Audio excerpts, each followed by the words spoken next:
I have been talking about the trad wife to poverty pipeline for a little while now. I've made several videos, and inevitably, I get people jumping in my comments to push back against my message. And my message remains consistent. If you're going to be a trad wife, if you're going to be a stay-at-home wife, and it honestly is slightly different because trad wives are more like traditional wives, and it is actually rooted in white supremacy.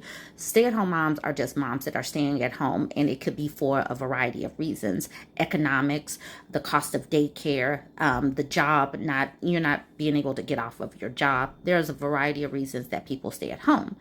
I used to be a stay-at-home mom. I am now a work-from-home mom because I am a content creator. Some of the pushback I get comes from men.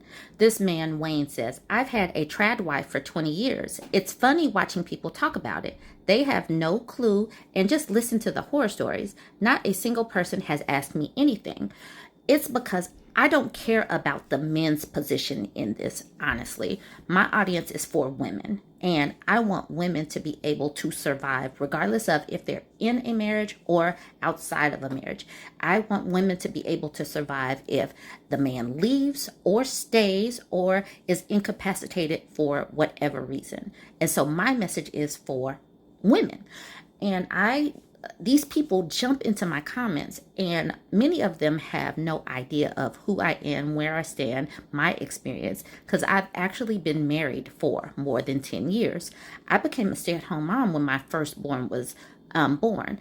I had planned on going back to work, but when we looked at the cost of daycare versus me working part-time because I wanted to be an active mom, it was just not worth it. So I ended up staying at home, and we made it work. So I have some experience and can speak from firsthand experience, and my experience still says have a backup plan, despite the fact that I am still in a healthy and functioning marriage that we're still together. Life is still good. And so Michelle jumps into my comments as well. "Why are you shaming women who want to stay home and take care of their children, husband, and home? Not all women are cut out for or want to have some high roller career. Some women actually place very high value on being present with their children and taking care of their home. I am married and I have 2 kids and I work a full-time job. I have a degree and I'm the breadwinner of my family, and I hate it. All I dream about is being able to stay at home with my kids and clean my house and take care of my husband. There are bad husbands out there that will leave their wives, but there are also a lot of great husbands out there who love and treat their traditional wives like queens. Let's not judge people's lifestyle choices. Everyone's situations are not the same. Never have I shamed women who want to stay at home. My message, my message will remain clear despite these people's lack of understanding. And someone like Michelle would be someone who already has a built-in plan B. Even if she decided to stay home now, she has a built-in plan B because she is educated and has career experience under her belt. Y'all remember when the Hillary Crowder, Steven Crowder brouhaha was going on last year? She was a stay-at-home mom, and now they're going through a divorce. This man is a multimillionaire, and she is on Twitter saying this: "Seeking opportunities, looking for work that is remote with flexibility. I'm open to anything, particularly work that will allow for me to be present at home with the twins. Thank you in advance to anyone that's willing to help me in this pursuit by sharing this post. I look forward to bringing my diligence, hard work ethic, creativity, and ability to think outside the box into whatever work environment I end up in. I know I may get ripped apart in the comments given that I am the mom of 2 small children. Please be respectful and know that the plan was for our children to have a stay-at-home mother, but unfortunately, I have been put in a position where that is no longer possible." And then she gives her LinkedIn and her email. Recognize that this woman is a woman who was a traditional wife. She was living with a provider. And if you haven't seen how her husband was basically financially abusing her, wouldn't let her leave, basically was dangling the money over her head, talking down to her. That is some of the things that we do not see that is behind the scenes on what keeps some women trapped in the trad wife household, and she's going through a divorce. We saw where Steven Crowder was talking about she's filing for divorce and I had no say in it, but now she's sitting up here looking for opportunities. Imagine if she had a plan B already in the works before she got to this point. People can say whatever they want to about my message, but my message will remain. It will remain consistent, and I will keep on banging this drum because I want more and more women to see this message. I want young girls to see this message, that sometimes women get shafted, but we still end up with the children. So you need to have some sense of survival for yourself and for your offspring. Do not put all of your eggs in his basket because he could walk away. I was tagged in this woman's video, Real Life Trad Wife Tragedy. She says, I'm here to tell you why that whole trad wife trend is absolute bullcrap. Lots of women across the board are sharing their stories because they know that it's a trap. They know, and this woman talks about how how this woman had multiple degrees. She had 2 degrees, but instead of getting a job, she got married. She became a trad wife. He got the high-powered career and then left her 15 years later for someone else.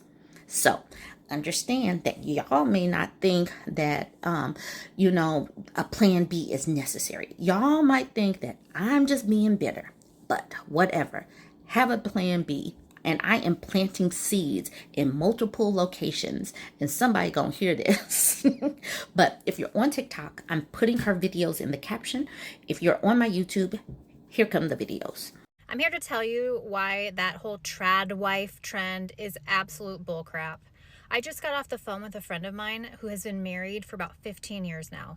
Before she got married, she got a master's degree in education and a law degree. She met her husband in law school. He wanted a traditional wife. She did not take the bar, and instead they got married. He took the bar. He passed the bar. He became a lawyer, and she became a full-time housewife and later a mom. Times 5. They have 5 children. Okay, fast forward 15 years, where he has been cheating on her for years. She finally caught him red-handed. She has enough confidence and determination to say, I want a divorce. I'm done. He's walking away with a $300,000+ job that he got, by the way, from one of her mom friends in a mom group. Let's just put that aside. She has nothing. She has 2 advanced degrees, 0 experience. So are they even worthwhile? Are they even worth anything? She has nothing to show for it. And in the last 15 years, what has changed in law and in education? Probably quite a bit. So she is stuck at this crossroads of feeling like she has nothing. And before you say alimony, he is trying to screw her out of everything he possibly can. She cannot keep the house, even though she has primary custody of the children. She can't afford it. She has no job. Absolutely no job right now. And even if she did, there are 5 children. So between drop-offs and pickups at 4 different schools, she has about 3 hours in the daytime when she is not tending to children. So to any woman who is considering that the trad wife lifestyle might be it for you, I encourage you to think about this story. Remember it. And just remember that you as a woman need to have something for yourself. If anything, just for yourself, because you absolutely never know what can happen in life, whether it be divorce, whether it be cheating, whether it be the passing away of your spouse. You have to take care of yourself and put yourself first. You can still love and support your husband and be an incredible wife who takes care of your man, but take care of yourself first. I don't think you're going to expect this answer. He butt dialed her, and she heard his entire conversation with her friend. So she could hear them talking, and they were actually also talking about her. She said that it went on for almost an hour of her listening to them talk about their relationship, about her, etc. So also very traumatic. And I can't imagine what she was feeling listening to that trash.